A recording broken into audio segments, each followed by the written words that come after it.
Hi, I'm Neil Kelleher. In this video I'm going to talk about standing forward bend, how to possibly get a little bit deeper into standing forward bend, thus stretching your hamstrings a bit more effectively. And rather than just saying all you have to do is bend forward, I'm going to talk about muscle control, how you can use your muscles to help get you deeper into standing forward bend. And I should point out this is in part based on ideas in a couple of my previous videos. In the video which I released just prior to this one, I talked a lot about creating stability, using muscles against each other to create stability, but also creating an anchor point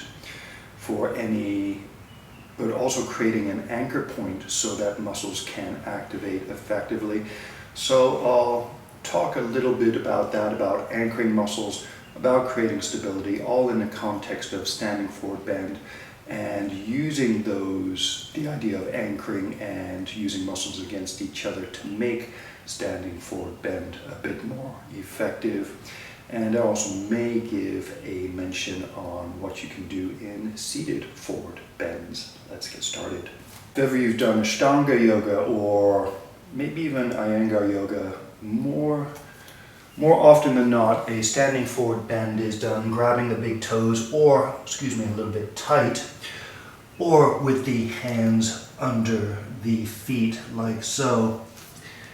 And the general recommendation, if you can't grab your big toes or if you can't slide your hands under your feet, is to perhaps use a towel or a strap or something to extend your reach so that you can use your arms to help bend forward. Another alternative is you could grabbing your shins.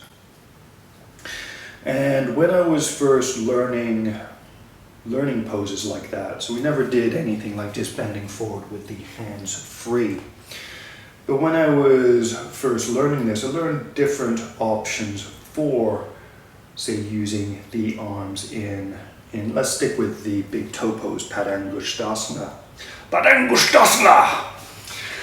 Probably the first time I've said that in ages. But anyway, with grabbing the toes, assuming you can grab your toes, one way that you can use your arms is to pull the toes out of your feet. So you're using this sort of action. So what may happen is you use your arms, so your arms are activated, and then what you may find is if you can do that, if you can actually grab onto your toes, if you can actually pull forward, you may find that your hamstrings, maybe even your butt activates automatically. And then from there, what you could possibly do is gradually bend forward while continually pulling your toes out of your feet, or using an action that feels like you're pulling your toes out of your feet. Now, another way that you could do that is, instead of pulling your toes forward, you could actually press your big toes down. And then from there, you can use your arms to pull your torso down towards the floor. So what that may look like, so press the toes down. And if you're on a hard floor, it's a little bit uncomfortable on the knuckles, but press the toes down. And then from there, pull down with the arms. And here again, I can feel my butt activating. I can feel my hamstrings activating. You may be told keep the elbows pointing out to the side or pointing to the back. To be honest with you, I'd suggest try both, see which one works best for you. But the main point is you can use, in that position, you can use your arm muscles to pull your torso down. And in the previous version, you could use your arm muscles to pull your toes forward. The important point is, in either case, you're using your arm muscles to generate a force in one direction or in a specific direction. But at the same time, your butt muscles, your hamstring muscles activate to resist the pull of your arms. And if you're lucky, what you may find is that you can then use your arm muscles to seemingly pull you deeper into the forward bend, or the forward bend may become easier because you're using your arms in a particular way. And I would say not one of those methods is any better than the other. Use whichever one suits. Switch between them. So rather than saying, you must always pull the toes forward, or you must always pull down with the arms. Use whichever one suits. Use whichever one feels more appropriate. And you could do the same thing with hands under the feet. Padahastasana. So sliding your hands under the feet. And it's been a while since I've done this, but you could do the same thing. You could press the toes down, but from there try pulling the hands forwards as if trying to pull your hands from out under your feet. So here again, you may find that your butt muscles activate, your hamstring muscles activate, and of course your shoulders will activate. I'm deliberately pulling my belly in to help make my lower back feel comfortable. Another option you could do, press the toes down. Now instead of pulling the hands forward, you could pull up with the hands, and as a result, your rib cage goes down. And it's probably what you'd find. What I suggest is if you can do either of those variations, in which case, why would you be watching this video? Because if you can do that, you probably don't need the recommendations in this video. But anyway, if you can do either action, what you could do is experiment, notice any subtle differences between the two, if there are any, so you can have a deeper understanding of what you're doing. Another thing you could try doing is using both actions in combination, so as well, pulling your arms forward as well, pulling your arms up, so you're using a combination of both actions, or with the hands under the feet, pulling your arms forward, pulling your arms up. So why explain that in a video which is supposedly talking about how to improve hamstring flexibility or how to improve your standing forward bend? Because if you understand what you can do, what you're trying to do while grabbing your toes, you can then work at doing the same thing without grabbing your toes, perhaps grabbing your shins or perhaps grabbing a strap instead. So I'm going to assume that you have access to a yoga mat. So rather than buying a strap, going out on Amazon and buying a strap or ordering a strap, you could use a belt if you like, but an option, if you cannot grab your feet in a standing forward bend, if you can't bend forward far enough forward to grab your feet, stand on your mat like so, grab the ends of the mat. And here, this is actually a little bit nicer than a strap, because a strap is fairly thin, or belt is fairly thin, so you place it on under one part of your foot. You can't quite use it in the same way, but with a mat, so I'm standing with my feet hip width. If you wanted to, you could stand with your feet together. So with my feet hip width, what I could do, you could vary where you grab onto the mat. So either here, so more towards the forefeet, or perhaps here, more towards the heel. You can vary where you grab the mat. You could even try to bundle the mat under. So like so. But at any rate, you can play with your grip in the same way that you can grab onto the big toes as one option for bending forward, or you can slide your hands under your feet as another option. You can vary your grip. I mean, you could do something weird like gripping like so. You could turn your hands, if you like, in different directions just to vary the way that you use your arms. If you wanted to, you could use this as a shoulder strengthening as well as hamstring and glute strengthening. But, so bending forward, say you're only here. What you could do, and that's an important point, you could shift your weight forward so your forefeet press down. You could shift your weight back so your heels press down with more pressure. Or you could go somewhere in the middle so that your forefeet and heels have relatively even pressure. But from there, what you can do, maybe try, so doing the big toe version, doing the pulling forward version, what you could do is pull the mat forward. So pull the mat forward strongly, see if you can get your butt and hamstrings to activate against that, and then from there, you can slowly let yourself go down using the strength of the arms. Another option, and be aware this may be a little bit, especially in this position where you're at 90 degrees, it may be strenuous on the back, so you may want to pull your belly in while doing that, or maybe even change the arch in your back, maybe round the back slightly, try it like that, or arch the back backwards, try it like that. Use a position which feels better for you. But as mentioned, you can either pull the mat forward, so as if pulling your big toes forward, or you can pull up on the mat, Or you can do a combination of both, pull forward and up.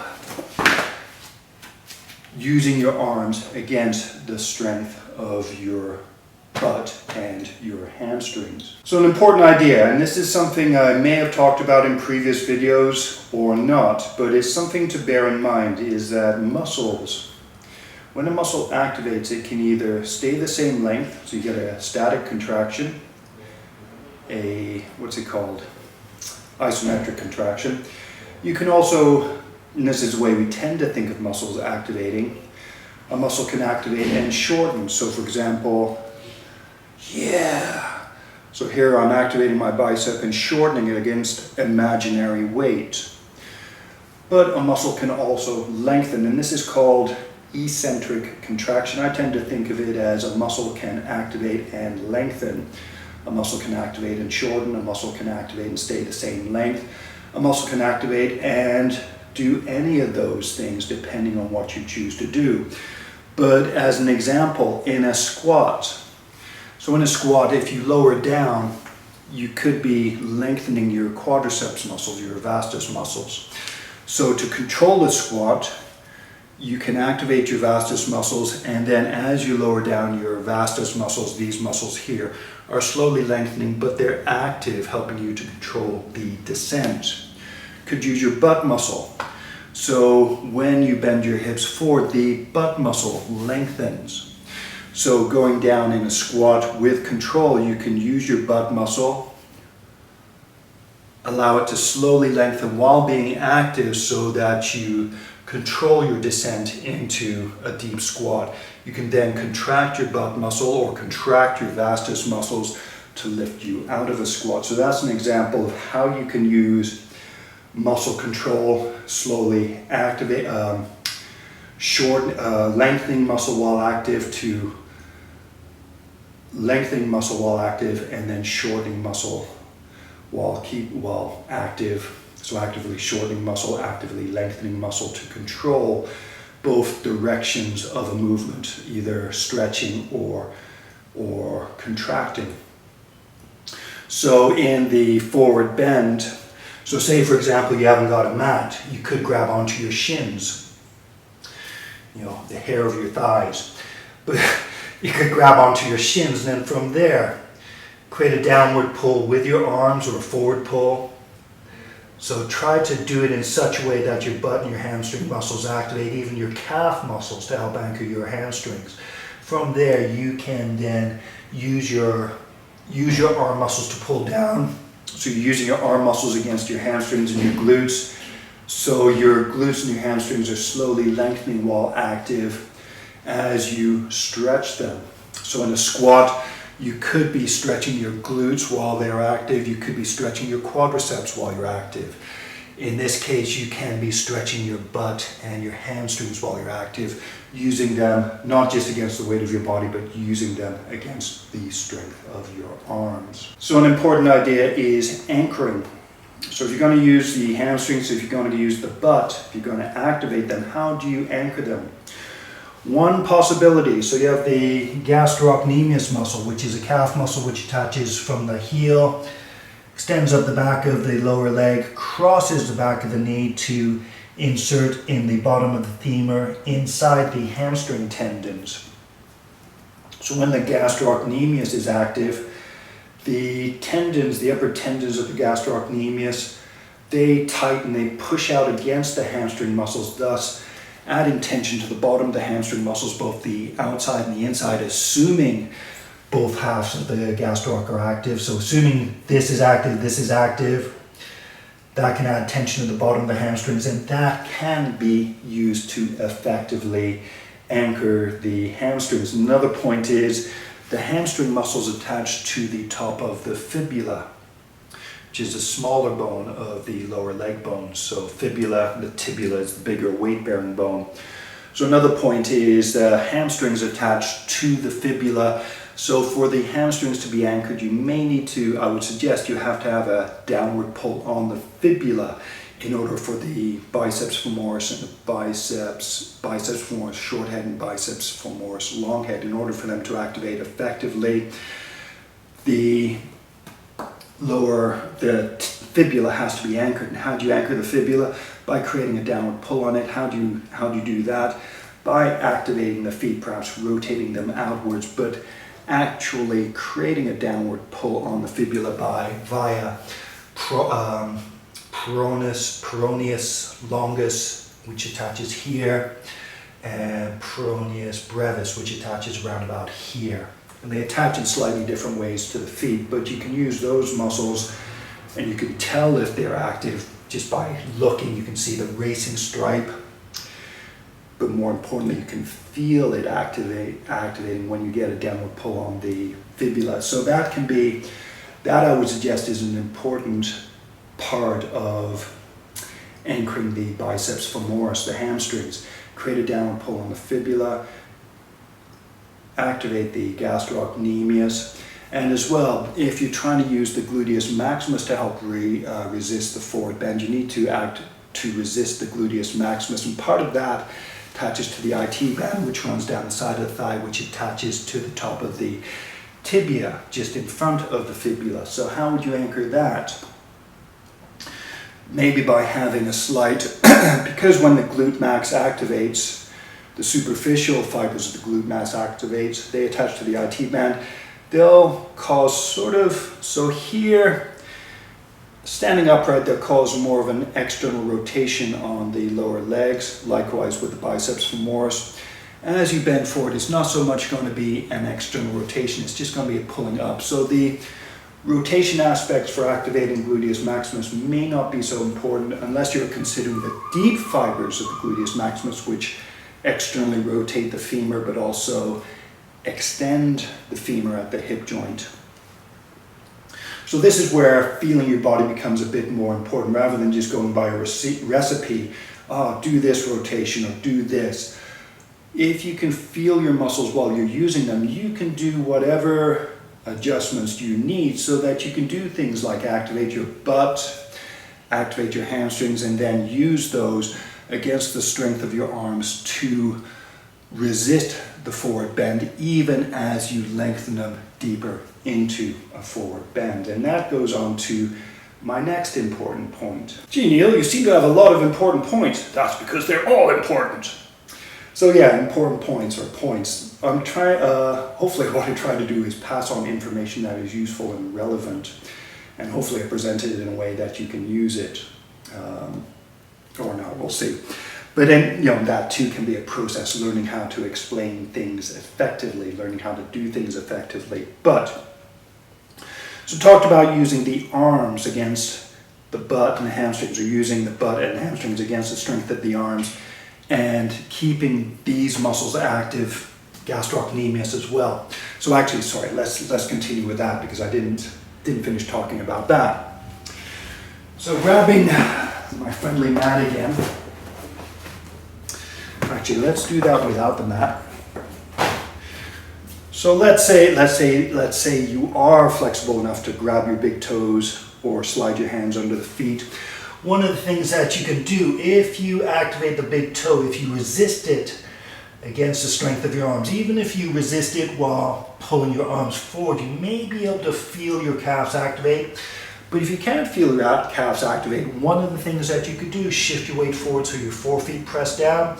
If your weight is forward so that your forefeet press down, you may find that your calves activate naturally. But if not, you could try deliberately activating your calves, and then from there, pull your toes forward or pull up on your toes. So here again, press down into the forefeet. Calves active, so press down into the forefeet, calves active. Pull your hands forward or up. Resist with your butt and your hamstrings. And you may find it's easier to resist with your butt and your hamstrings with your calves already active. And another simple trick you could do, even if your weight is back, say middle of your feet, you could actively press your forefeet down. See if you can activate your calf muscles, or simply activate your calf muscles. See if you can do that. You may find your ankles stiffen automatically, which is also a good indicator that you have activated your calf muscles. You may find you get some quad activation. From there, gradually pull your arms forward or gradually pull your arms. Create an upward pulling force with your arms. See if you can get deeper into the forward bend. If you're using your mat, if you're using a mat, can I borrow your mat? Sure. Take mine, I don't mind at all. But from here, actually this is a mat a friend left. But anyway, from here, you could shift your weight forward so your forefeet press down. From there, try to activate your calves. So keep your heels down, try to activate your calves. Then from there, either pull the mat forward, keep your calves active. As you pull forward, try to use your butt and your hamstrings, or pull up. Here again, so press your feet down, calves activated. So pulling up, use your butt and your hamstrings, or forward and up, calves active, activate hamstrings and glutes. And once your glutes and hamstrings are active, then you can slowly bend forward while resisting. You can bend forward while resisting the pull of your arms, so you're lengthening your butt and your glutes while they are active. So you're lengthening your butt and your hamstrings while they are active. So I tend not to use a mat pulling. I tend not to grab my feet. I tend not to slide under my feet under my hands. I don't do binding poses right now. And what I tend to focus on instead, so in the previous video I talked about creating stability, and one way to create stability is to use opposing muscles against each other. So at the knees you can use your calf and your hamstring muscles against the quadriceps to stabilize the knee, or you can use the internal rotators of the knee against the external rotators of the knee to stiffen the knee. At the hip you can use the flexors against the extensors, so the muscles, the flexors at the front, the extensors at the back to stabilize the hips. You can use the abductors against the adductors to stabilize the hip. Against abduction and adduction, you can use the internal rotators against the external rotators to stabilize against rotation.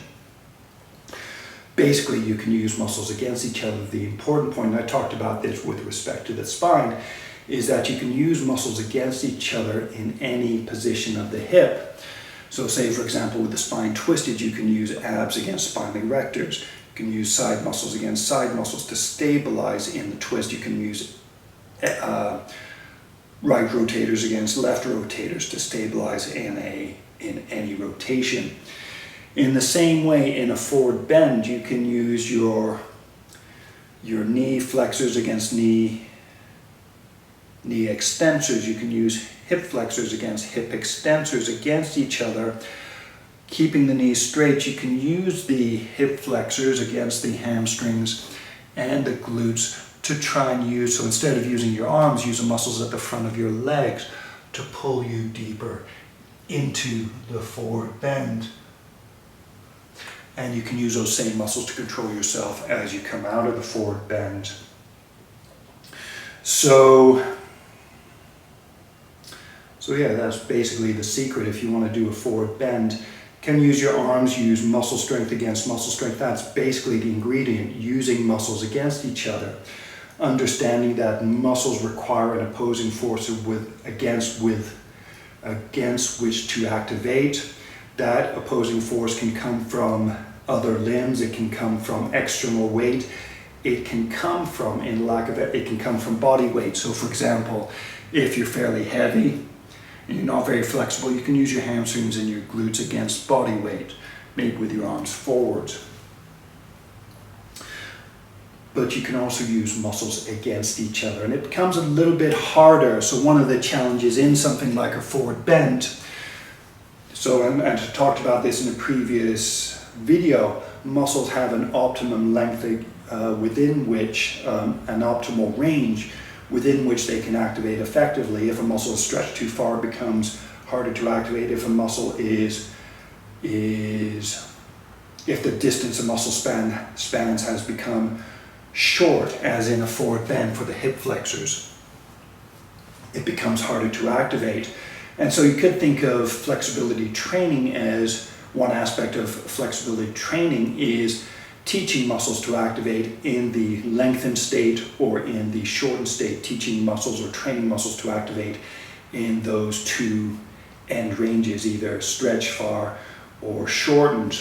And in the case of bending forward, what you could be doing is you could train the hamstrings and the glutes while they're lengthened. You can also train the hip flexors while they are shortened but active. And so the trick can be here is learning to use your hip flexors against the hamstrings and the glutes. So front of the legs, front of the hips, back of the legs, back of the hips. They're all active while bending forward. So that's basically how you can use muscle control in a standing forward bend. You can use more or less the same idea in a seated forward bend. Use your arms or use muscles against each other. With seated, it's a little bit more difficult. But here I would suggest the important idea is if you can learn to activate muscles outside of a specific technique. So I generally use special techniques, not special techniques, I basically use specific exercises to teach people to feel and control particular muscles. And then the idea is to learn to feel and control those muscles outside of the technique. It's like going to a car park to learn how to drive a car so you can focus, drive a motorbike, ride a motorbike. So you can learn how to use the brakes in relative isolation. Then you can use the brakes in the context of actually driving, likewise with steering, everything else. But with muscle control, first of all, you learn how to use muscles in relative isolation. Then you learn to activate, control them, relax them even in a variety of different poses. So, and with the eventual goal of being able to activate muscles relatively at will, so that then you can experiment with different muscle control methods, different muscle control variations to see if it can help you get deeper into a stretch, or to see if it can help make you, help you better apply strength using muscle control. So there are a couple of techniques for improving your standing forward bend, which you could, with some ingenuity, apply to seated forward bends, whether one leg at a time or both legs at a time. And remember, this pyramid pose is a standing forward bend as well. So in pyramid pose, you could use your arms against the strength of your legs, either pulling forward with the arms or pulling up with the arms. You know, you could do something like this, so you're using both legs. Or you could try activating both legs and then using the muscles at the front of the legs to see if you can go deeper in pyramid pose. You could, another exercise I like to do is, so standing on one leg, try to bend forward. So here again, you could stand on your mat, use your mat to help pull you down, or you can try using flexors against extensors, shorten the flexors, lengthen the extensors, and bend forward. You can do that with this leg bent or this leg forward, but rather than doing it like so, actively pull the leg forward. Now, a big point with doing it on one leg, and this goes back to one of the previous videos where I talked about how the knee